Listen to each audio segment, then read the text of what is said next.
Player हैं कि जो डिस्ट्रक्टिव इनिंग्स खेलते हैं लेकिन लगते बहुत खूबसूरत हैं खेलते हुए, और इसीलिए जब वो खेलता है तो बैठ के बंदा देखता है कि नहीं यार खेलता रहे। तो जिस तरह की वो क्रिकेट खेल रहा है, मेरा ख्याल है कि वो पूरी टीम को एक ना पुश देता है, किक देता है कि इस तरह क्रिकेट खेलनी है। Not thinking about that. सवेरे देखें, एक अपने मुल्क के लिए खेलना एंड देन उसके बाद परफॉर्म करना, फिर कप्तान बनना, सीनियर बनना एंड देन फिर कप्तान बनना, और फिर एक ट्रॉफी ऑब्वियसली एक बहुत बड़ी अचीवमेंट होती है कप्तान के लिए, एक नेशन के लिए बहुत बड़ी अचीवमेंट है ये।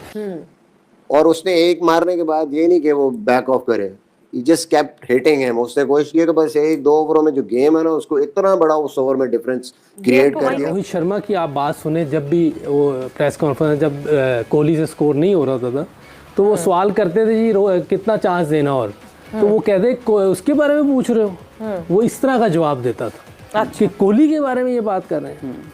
ये आप मैं अक्सर सुनी उसकी बात, तो वो उसको पता था, रोहित शर्मा वो खुद बहुत बड़ा प्लेयर था, बिल्कुल उसको पता था कि कोहली क्या चीज़ है। He hits sixes at will।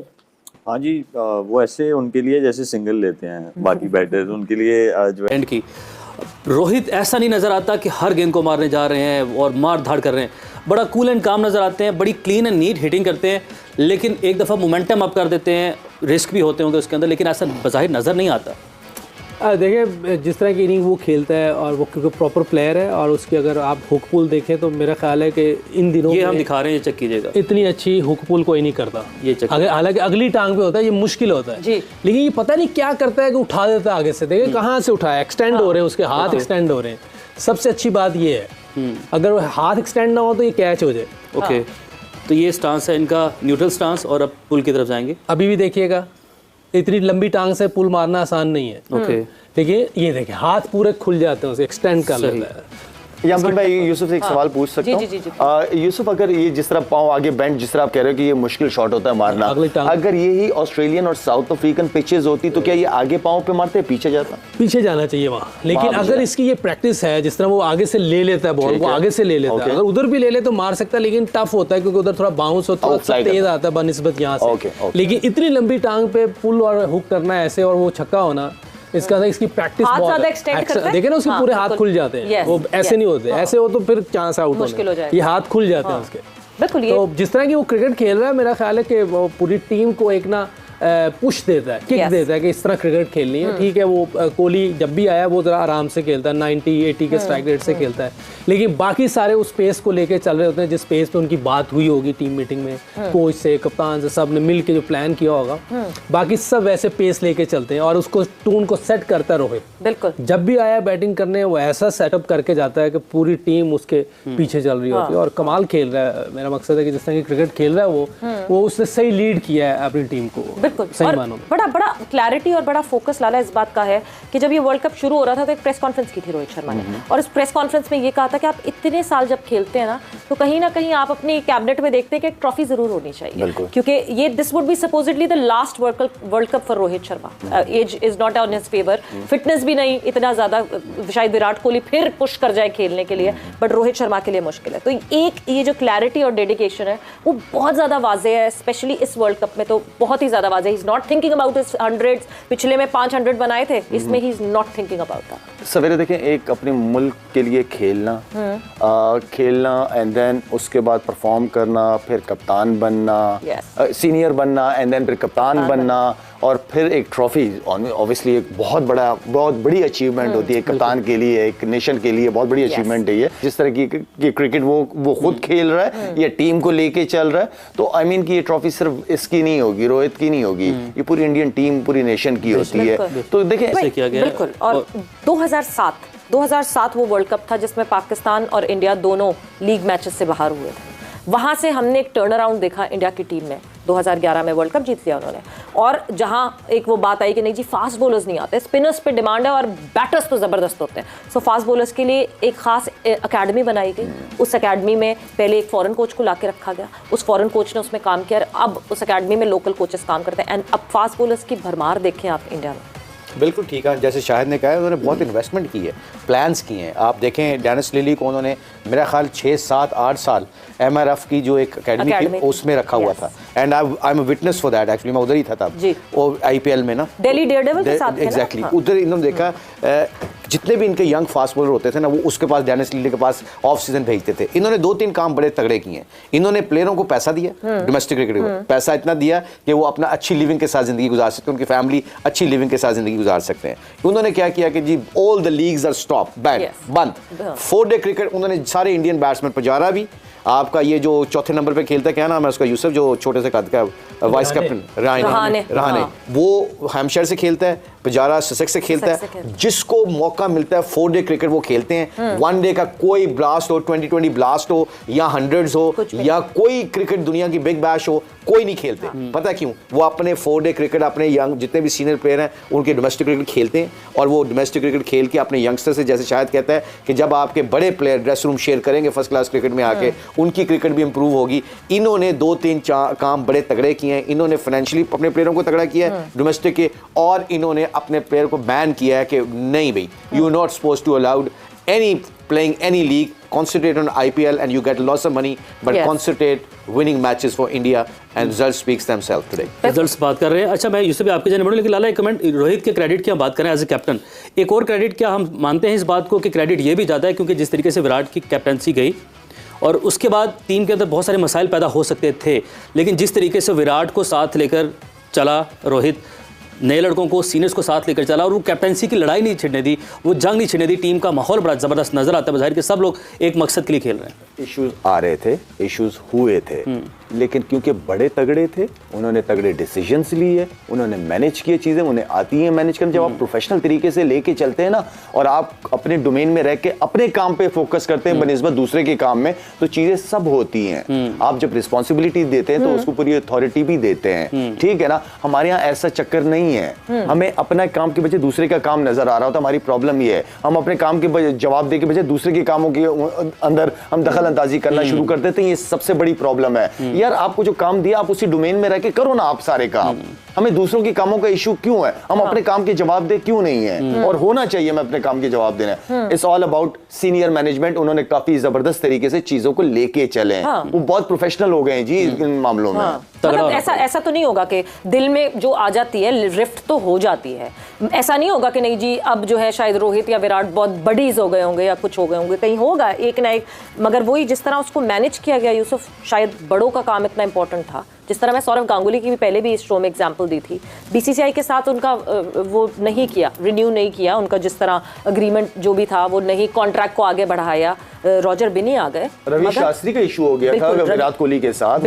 वो मतलब वो उन इश्यूज को उस तरह, वो कहते हैं ना, आग नहीं लगी उन इश्यूज पे, मीडिया में आके कोई बैठा नहीं, उन्होंने एक दूसरे को बुरा भला कहा नहीं। हमने MS धोनी और युवराज का हमेशा से पता है कि कॉन्फ्लिक्ट रहता था, बट कभी भी किसी ने आके एक दूसरे को ऑन मीडिया बैश नहीं किया। अच्छा, इसमें आप देखें कि अभी जितने भी नाम लिए ना सब प्लेयर हैं। हाँ, कोई हल्का प्लेयर इसमें आपको नजर नहीं आएगा। किसी हल्के प्लेयर ने भी बैश नहीं किया किसी वही को। कह, हल्का तो था ही ना कोई जिसको ऊपर लाए हो। इंडिया में कोई हल्का था ही नहीं, ऊपर कोई नहीं आया ऐसा। मुझे बताएं कौन आया है, कोई एक नाम बताएं। अब मैं सोचूंगी। हाँ, सोच लें। आप सोच रही है कि मैं नहीं, आप जवाब दीजिए, मैं सोच रही हूँ। सोचना शुरू हो गया। ऐसा कोई प्लेयर मैंने नहीं अभी तक देखा कि हल्का प्लेयर ऊपर आया हो। एक तो ये मैं जो बार 2007 की बात करता हूँ, वो फिर सबको शौक शुरू हो जाता है कि मैं भी बन सकता हूँ, मैं भी बन सकता हूँ। देखिए, इंजमाम भाई जब गए, जब तक वो रहे ना, बहुत अच्छा सिस्टम चलता रहा, कोई मसला नहीं हुआ। जैसे ही वो गए हैं ना, ये सारी चीज़ें शुरू हुई हैं, क्योंकि सबके चांस बनना शुरू हुआ, मैं भी बन सकता हूँ, मैं भी बन सकता हूँ। हो सकता है उनके इंडिया की मैनेजमेंट ने ऊपर उन्होंने अच्छा उनको संभाला हो, लेकिन अगर रोहित शर्मा की आप बात सुने, जब भी वो प्रेस कॉन्फ्रेंस, जब कोहली से स्कोर नहीं हो रहा था तो वो सवाल करते थे जी कितना चांस देना, और तो वो कहते उसके बारे में पूछ रहे हो, वो इस तरह का जवाब देता था। अच्छा, कोहली के बारे में ये बात कर रहे हैं, ये मैं अक्सर सुनी उसकी बात। तो वो उसको पता था, रोहित शर्मा को खुद बहुत बड़ा प्लेयर था, उसको पता था कि कोहली क्या चीज़ है। तो ठीक है, डिसीजन तो बड़ों ने लेने, अगर उसको कप्तानी से उन्होंने हटाया है तो रोहित को जिसने बनाया वो बड़ों का डिसीजन था। Delivered by Rohit Sharma the skipper himself, जिन्होंने मैच का रियली टोन जो है वो आज सेट किया in that power play. He really went after Mitchell Starc. Wajid, you know, perhaps the innings of the tournament so far. बिल्कुल, मेरे लिए तो इनिंग्स ऑफ द टूर्नामेंट, जब रोहित शर्मा खेलता है ना तो ऐसे चस आ जाती है। तो आज उसने एक्स्ट्रा कवर छक्का मारा, वो तो मतलब आउटस्टैंडिंग। आप सिर्फ नंबर्स देख लें, पहले 5 ओवर में 52 स्कोर होता है और 50 इसका है, और खेला कितनी बॉलें? 19। मतलब सामने 11 बॉलें हुई हैं तो सिर्फ 2 रन हुए हैं। तो वो अकेला ही मैच, उस वक्त अकेला ही मैच ले गया, और वो बात यही हो रही थी कि शायद इस वक्त सबसे साजगार सिचुएशन थी बॉलिंग करने के लिए, थोड़ा सा मॉइस्चर है, बट जिस किस्म का उसने अटैक किया और जिस किस्म की वो इनिंग खेल गया है, अगर ये इंडिया मैच हार जाता तो बहुत अफसोस होता, क्योंकि ये इनिंग्स बिल्कुल ही ज़ाया हो जाती है और ये हाईएस्ट ऑर्डर की इनिंग्स थी। रोहित शर्मा काफ़ी दिनों के बाद, काफ़ी देर बाद लगा है कि वो वापस आया है, हिटमैन जो है, बट बहुत कम ऐसे प्लेयर हैं कि जो डिस्ट्रक्टिव इनिंग्स खेलते हैं लेकिन लगते बहुत खूबसूरत हैं खेलते हुए, और इसीलिए जब वो खेलता है तो बैठ के बंदा देखता है कि नहीं यार खेलता रहे। नहीं, और दूसरी चीज ये है कि जो उनकी सिक्स हिटिंग एबिलिटी है Shoaib, I mean literally making the most of that power play, he hits sixes at will. हाँ जी, वो ऐसे उनके लिए जैसे सिंगल लेते हैं बाकी बैटर्स, उनके लिए जो है ये देखें, 3-4 चीज़ें ऐसी हैं कि जो बाकी लोग हैं उनको भी, जो लीडर्स हैं और वो ओपन करते हैं, उनको भी ये सीखना चाहिए कि उनके सामने जिस पे बहुत ज़्यादा डिपेंडेंट है आपकी टीम, वो आउट हो गया 0 पे, लेकिन उन्होंने कहा नहीं भाई, बहुत क्लैरिटी है यहाँ पे, और वो क्लैरिटी जो है वो आपको सक्सेस दिलाती है, और वो ऐसी सक्सेस दिलाती है कि जो बाकियों को नहीं दिलाती।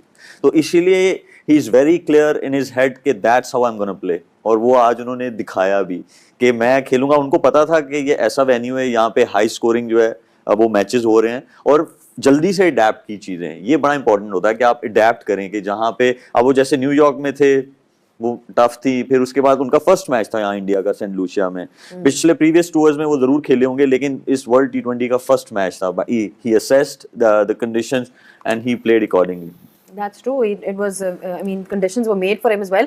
लेकिन he also targeted supposedly their best bowler, which is Mitchell Starc. I mean, the fact that he really went after him and attacked him, it was clear Misbah कि उनको कोई परवाह नहीं है कि सामने कौन बॉलिंग करा रहा है। ये तो मुझे यकीन नहीं है कि उन्होंने मिचेल स्टार्क को टारगेट किया या मिचेल स्टार्क ने ऑस्ट्रेलिया को टारगेट किया है, क्योंकि नहीं, but आपको क्रेडिट तो देना पड़ेगा ना। It was strange the way he bowled those balls. I mean, every ball in the slot, full toss, fuller, and yes, he just basically kept bowling there. But Josh little की रूह आ गई थी आज। Josh little खब्बे सानू पे ने खब्बे बहुत, बस इस टूर्नामेंट में खब्बों के खिलाफ हैं आप सख्त। बिल्कुल। और भी खब्बे हैं जिनके बहुत ही खिलाफ हैं। नहीं हम टीम में कहते हैं ना, जब कोई इस तरह का काम करता है, कल ही हो जा, कल ही हो गया। So it was strange. I mean, he never just tried to pull the length back. कि मॉइस्चर है, अगर दूसरी तरफ से हेजलवुड बॉल कर रहे हैं, ठीक है, वो डिफरेंट बॉलर हैं, लेकिन एक ओवर आपने कर लिया, स्विंग नज़र नहीं आया, आप थोड़ा सा लेंथ पे बॉल को हिट करते हैं, क्योंकि वो बॉल ऑफ द सीम कुछ ना कुछ छोड़ रहा था, इतना आसान नहीं था खेलना। बट उन्होंने ही जस्ट केप्ट बॉलिंग 2 overs, और जिस ओवर में छक्के पड़े हैं उसमें हर बॉल स्लॉट में था। But obviously credit to Rohit Sharma, इतनी पेस पे जब बॉल आता है, इवन फुल टॉस भी हो, तो आपको एक तो सबसे पहले आपने ये इनिशिएटिव लेना कि मैंने I will go after him, और उसने एक मारने के बाद ये नहीं कि वो बैक ऑफ करे, ही जस्ट केप्ट हिटिंग हिम। उसने कोशिश की कि बस 1-2 ओवरों में जो गेम है ना, उसको इतना बड़ा उस ओवर में डिफरेंस क्रिएट कर दिया, पूरी गेम में इतना बड़ा डिफरेंस क्रिएट कर दिया कि वो संभलते संभलते पूरे 40 ओवर लग गए। उसकी इतनी इम्पैक्टफुल इनिंग्स है ये वाली कि उसने ऑपोजिशन के जो बाकी बॉलर्स थे, जैसे पैट कमिंग्स थे, उन्होंने आके बॉलिंग करनी थी। हेजलवुड स्मार्ट थे, वो उस जगह से नहीं हिले 6 to 8 मीटर वाली लेंथ से, लेकिन वो ओवर जब मिचेल स्टार्क का लगा है तो उन्होंने पैट कमिंग्स के भी दिमाग में ये डाल दिया कि आप आ रहे हो, आप डेथ ओवर्स वाली बॉलिंग करना, मुझे ये पिच की यूटिलाइजेशन वाली जगह पे नहीं फेंकने दूंगा, डेथ बॉलिंग करो मुझे। उन्होंने मजबूर किया। तो ऐसी इनिंग्स जो है वो सिर्फ शुरू में तो हमें नजर आ रही है, लेकिन ये जो 205 रन बने हैं, ये सिर्फ और सिर्फ। आई होप आप सबको वीडियो बहुत ही अच्छा लगा होगा दोस्तों। चैनल पे नए हो, पहली बार आए हो तो प्लीज चैनल को लाइक सब्सक्राइब जरूर कीजिएगा। मैं मिलता हूँ नेक्स्ट वाली वीडियो में, तब तक अपना ख्याल रखिएगा। बाय बाय दोस्तों।